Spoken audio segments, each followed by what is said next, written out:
ನಮಸ್ಕಾರ. ಇದು mega focus. ನಾನು ಶಶಿಧರ್ ಭಟ್. ಎಂದ್ರಂತೆ 3 ಪ್ರಮುಖ ಸುದ್ದಿಗಳೊಂದಿಗೆ ತಮ್ಮ ಜೊತೆ ಹಾಜರಾಗಿದ್ದೀನಿ.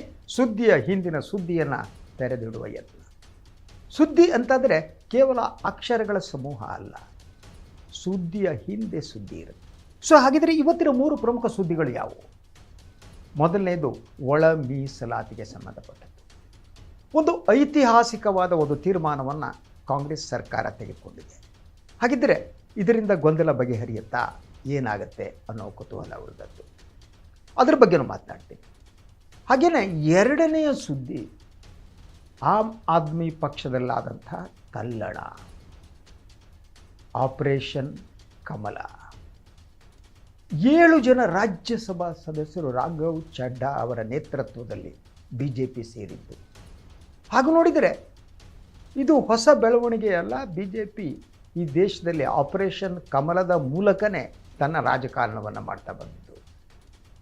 ಇದರ ಪರಿಣಾಮದ ಬಗ್ಗೆ ಮತ್ತು ಕಾರಣಗಳ ಬಗ್ಗೆ ಚರ್ಚೆ ಮಾಡ್ತೀನಿ.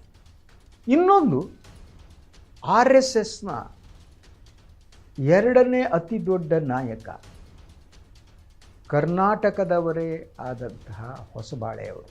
ಅವರು ಅಮೇರಿಕಕ್ಕೆ ನೀಡಿದ ಭೇಟಿ, ಅಲ್ಲಿ ಆಡಿರುವ ಮಾತು, ಅದ್ರ ಬಗ್ಗೆನೂ ಭಾಳ ಮಹತ್ವಪೂರ್ಣವಾದ್ದು, ಅದ್ರ ಬಗ್ಗೆನೂ ಮಾತನಾಡ್ತೀನಿ.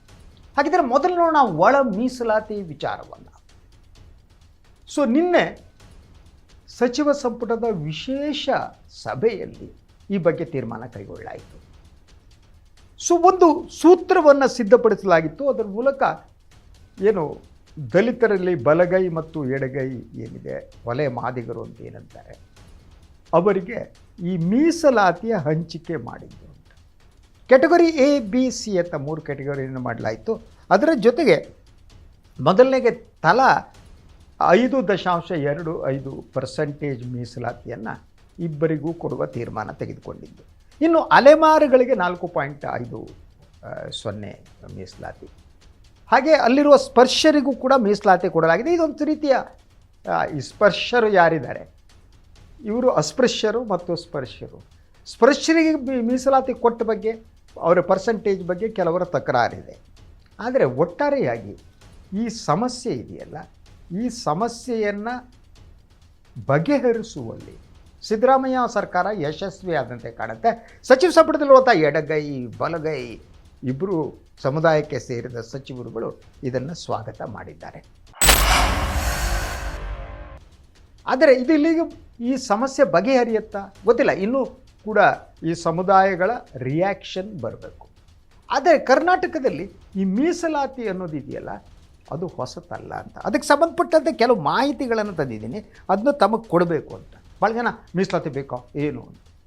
ಮೀಸಲಾತಿ ಬೇಕೇ ಬೇಕು. ಆದರೆ ಈ ಮೀಸಲಾತಿ ಪ್ರಾರಂಭ ಆದದ್ದು ಕರ್ನಾಟಕದಲ್ಲಿ ಯಾವಾಗ, ಅದು ಕೆಲವು ಮಾಹಿತಿಗಳನ್ನು ತೆಗೆದುಕೊಂಡು ಬಂದಿದ್ದೀನಿ. ಮೊದಲನೇದಾಗಿ ಮೈಸೂರು ಮಹಾರಾಜರ ಕಾಲದಲ್ಲಿ ಮಿಲ್ಲರ್ ಕಮಿಷನ್ ವರದಿಯನ್ನು ಆಧರಿಸಿ ಮೊದಲು ಮೀಸಲಾತಿಯನ್ನು ನೀಡಲಾಯಿತು.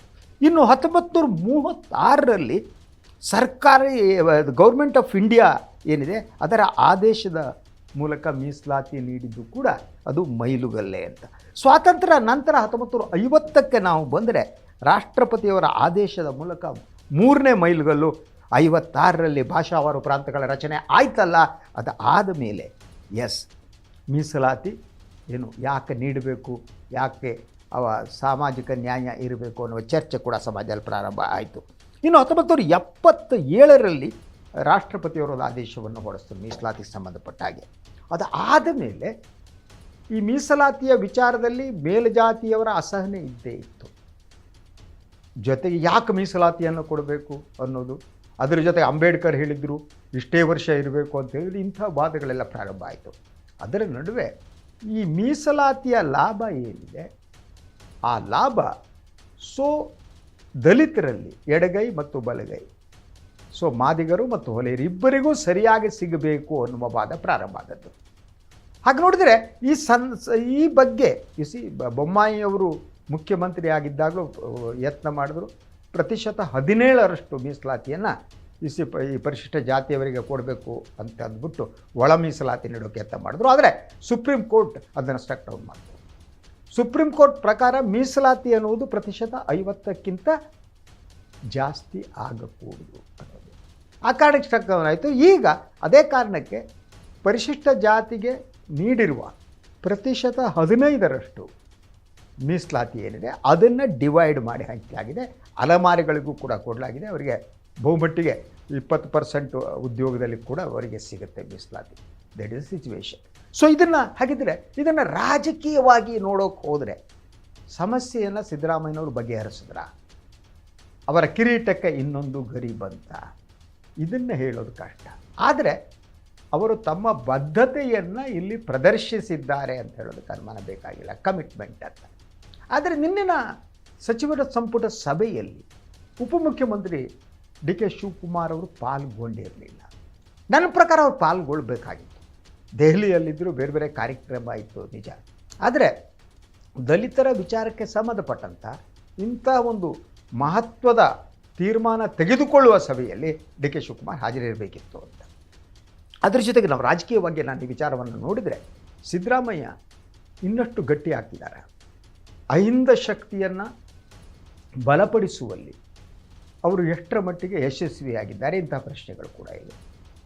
ಯಾಕೆಂದರೆ ಒಂದು, ಯಾವಾಗ ದಾವಣಗೆರೆ ಚುನಾವಣೆಯ ನಂತರ ನಡೆದಂಥ ಘಟನೆಗಳನ್ನು ನೋಡಿ ಅಲ್ಲಿ ಮುಸ್ಲಿಂ ಸಮುದಾಯಕ್ಕಾದ ಬೇಸರ, ಅದರ ರಾಜಕೀಯವಾಗಿ ತಿರುವಾದದ್ದು, ಸಿದ್ದರಾಮಯ್ಯನವರ ಹತ್ತಿರ ಸುತ್ತಮುತ್ತ ಇರುವ ಮುಸ್ಲಿಂ ನಾಯಕರು ಟಾರ್ಗೆಟ್ ಆಗೋದಕ್ಕೆ ಹೊರಟಿದ್ದು,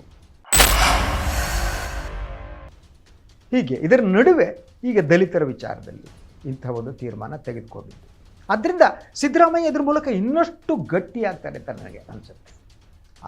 ಅವರು ಗಟ್ಟಿ ಆದಷ್ಟು ಅವರನ್ನು ಬದಲಿಸುವುದೇನಿದೆ ಕಾಂಗ್ರೆಸ್ ಹೈಕಮಾಂಡಿಗೆ ಕಷ್ಟ ಆಗುತ್ತೆ. ಆ ಸಿಚುವೇಶನ್ ಇದೆ, ಅವರಿಗೆ ಇನ್ನೊಂದು ಅಸ್ತ್ರ ಸಿಗುತ್ತೆ ಅಂತ. ಸಿದ್ದರಾಮಯ್ಯ ಅವರೇ ಅಸ್ತ್ರವನ್ನು ಸಿದ್ಧಪಡಿಸಿ ಇಟ್ಕೋತಿದ್ದಾರೆ. ಆ ಅಸ್ತ್ರವನ್ನು ಯಾರ ಮೇಲೆ ಬಿಡಬೇಕು, ಯಾವಾಗ ಬಿಡಬೇಕು, ಹೇಗೆ ಬಿಡಬೇಕು ಅನ್ನೋದು ಸಿದ್ದರಾಮಯ್ಯನವರಿಗೆ ಗೊತ್ತು. ಏನೇ ಇರಲಿ, ಒಳ ಮೀಸಲಾತಿ ಏನಿದೆ ಅದು ಜಾರಿಗೆ ಬರಬೇಕಾಗಿತ್ತು. ಸಣ್ಣಪುಟ್ಟ ತೊಂದರೆಗಳಿರ್ತವೆ, ಸಣ್ಣಪುಟ್ಟ ಬೇಸರಗಳಿರ್ತವೆ, ಎಲ್ಲ ಇರ್ತವೆ ನಿಜ.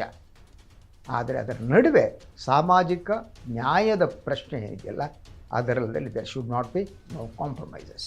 ಸೊ ಸಿದ್ದರಾಮಯ್ಯ ಅದನ್ನು ತೋರಿಸಿದ್ದಾರೆ. ಇನ್ನೇನಾಗುತ್ತೆ, ಮತ್ತೇನಾಗುತ್ತೆ ನೋಡೋಣ.